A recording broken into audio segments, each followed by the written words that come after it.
Hello, and welcome to the video knowledge-based presentation for analyzing archive cycle logs with the logs.sql script. My name is Scott Hayes.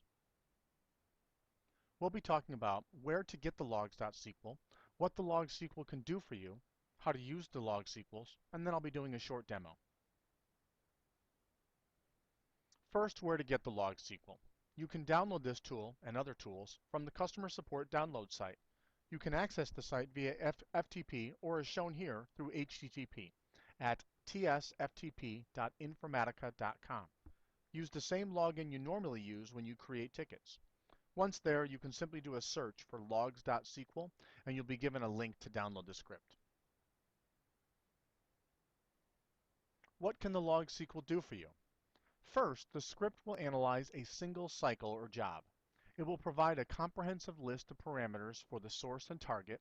It will provide a comprehensive list of parameters for the run itself, and it will provide a very convenient timing for every aspect of the run. This includes the time it took for each individual business rule, step, and each individual table itself.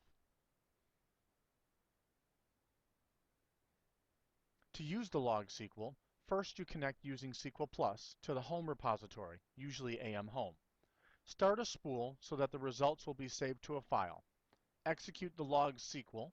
You'll be prompted to give it a job ID, which you can get from the monitor job screen from the web interface. Let it run, and then stop the spool and disconnect. So let's see a short demo. You can see here I've connected on via SSH to my server, and I already have the logs.sql. I'm going to connect on to my AM Home repository. In my case, it's AM Home 5.3. I'm going to start a spool. I know I'm going to be analyzing job 18, so I'm going to name the log logs_18.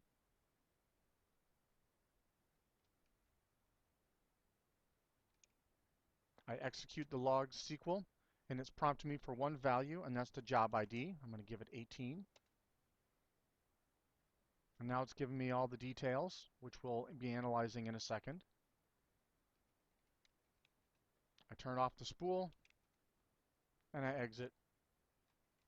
And now I have the file itself.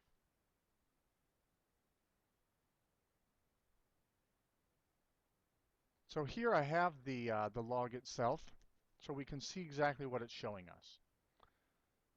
So first, here's the actual job itself, the job name, all the steps that it went through, and its status. Obviously, this job completed, and the timings itself. But this is the same information you can get from the web interface.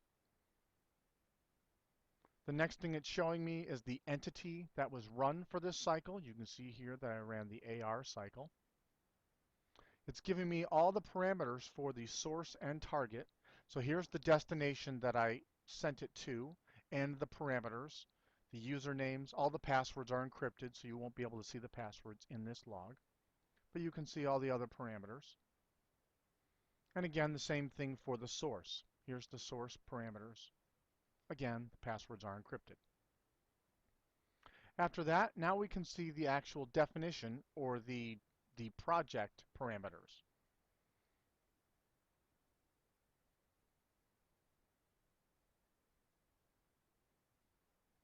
You can see here's the parameters, the org ID, the period to, the data type, all the parameters that were set at runtime. After that, we start getting into timings. So you can see here it shows here's how the candidate generation went, and you can see each individual step and how long it took. So for example, when it had to drop a database link.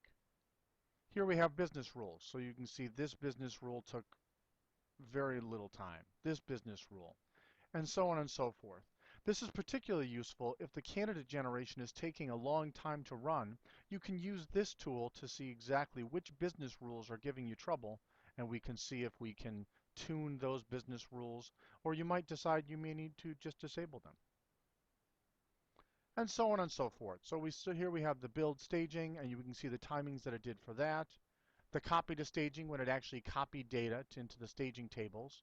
and you can see for each individual table what it did.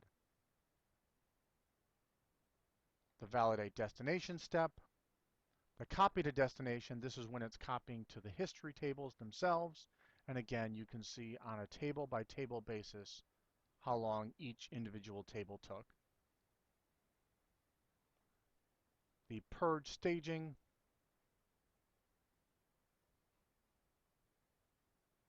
so you can see all the steps that were done.